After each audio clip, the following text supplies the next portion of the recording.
એકાદશી કાલે ઘરમાં સુખ સમૃદ્ધિની કામના સાથે કરવામાં આવે છે અપરા એકાદશી વ્રત। ભગવાન વિષ્ણુની સાથે સૂર્યદેવની પૂજા કરો। આવતીકાલે વૈશાખ માસની એકાદશી છે, જેને અપરા એકાદશી કહેવામાં આવે છે। આ વ્રત પરિવારની સુખ શાંતિ અને સમૃદ્ધિની કામના સાથે કરવામાં આવે છે। જાણો અપરા એકાદશીનું વ્રત કેવી રીતે પાળવું અને કઈ બાબતોનું ધ્યાન રાખવું। ઉજ્જૈનના જ્યોતિષ પરમ પૂજ્ય મનીષ શર્મા અનુસાર ભગવાન વિષ્ણુ માટે એકાદશીનું વ્રત રાખવામાં આવે છે।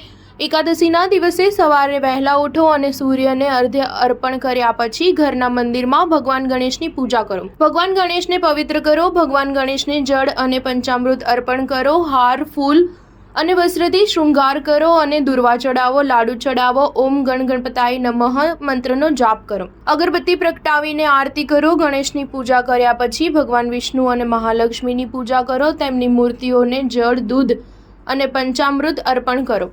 કપડાં અને ફૂલ અર્પણ કરો। ચંદનથી તિલક કરો। લગ્નની વસ્તુઓ જેવી કે લાલ બંગડીઓ, ચુંદડી, કુમકુમ વગેરે દેવી લક્ષ્મીને અર્પણ કરો। તુલસીના પાન સાથે મીઠાઈ અર્પણ કરો। ઓમ નમો ભગવતે વાસુદેવાય મંત્રનો જાપ કરતી વખતે અગરબત્તી પ્રગટાવો અને આરતી કરો। પૂજા દરમિયાન ભગવાન વિષ્ણુનું ધ્યાન કરતી વખતે એકાદશીનું વ્રત રાખવાની પ્રતિજ્ઞા લો।